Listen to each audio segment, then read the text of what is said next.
Semifinal का आगाज़ हो गया। पहला सेमीफाइनल हुआ। वो टीम जिसने पोर्चुगाल के साथ मैच खेला और मुझे लगा कि वो मैच काफ़ी ढिला मैच हुआ है, बट लिटरली गुज़िश्ता रात स्पेन ने इतनी शानदार फुटबॉल खेली है कि तारीफ़ किए बगैर उसके रहा नहीं जा सकता।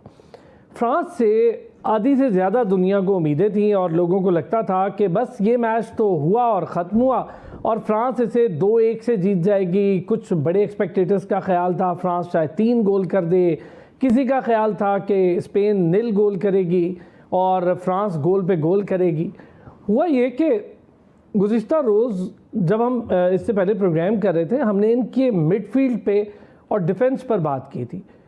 फ्रांस हो गई या अर्जेंटीन हो गई, अर्जेंटीन को कैपे वर्डे का डिफेंस बिल्कुल बड़ा टफ नज़र आया था, लेकिन ओवरऑल अर्जेंटीन को भी डिफेंस में कोई परेशानी नहीं हुई अपोजिशन के।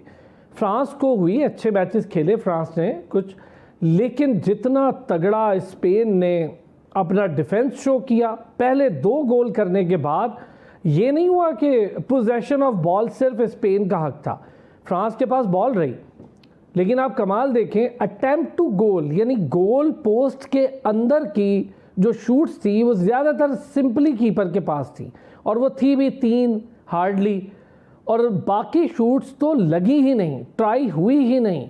फ्रांस की तरफ से उस मोमेंटम पर पहुंचने में सख्त नाकामी रही जो गोल के लिए कोई मूव बनाई जा सके। वहाँ पर फ्रांस चौक हो गई और फिर स्पेन ने उन्हें ब्लॉक किया। चौक और ब्लॉक का ये शानदार कॉम्बिनेशन, और मैं कहता हूँ सबसे कमाल बात, आप ज़रा उनकी कोचिंग स्टाफ को देखें, इतना इंटैक्ट था अपने खिलाड़ियों के साथ, और मुझे खिलाड़ियों पर भी बड़े ज़बरदस्त कल देखकर बड़ा खुशी हुई। ऐसा नहीं था कि कोच ज़ोर ज़ोर से चिल्ला रहा हो और खिलाड़ी या कप्तान अपनी मर्ज़ी से गेम खिला रहा हो।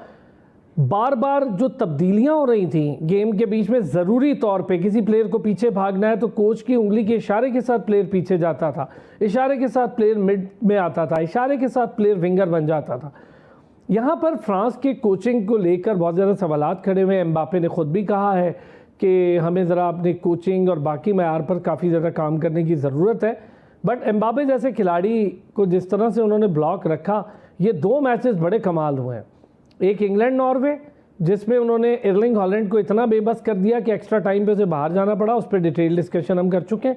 एक गुज़िश्ता रोज़ का मैच, एम्बापे का जादू या एम्बापे मुझे ग्राउंड में कहीं दिखा ही नहीं उस तरह से जो उसकी खासियत है, वरना जितने कैलिबर के वो खिलाड़ी हैं तो वो जगह जगह दिखते हुए नज़र आते हैं। यमाल प्लेड वेल, लेकिन वो 19 साल का है और स्पेन ये समझती है कि उसके ऊपर बोझ नहीं डालना। तमाम खिलाड़ियों ने बहुत अच्छा किया।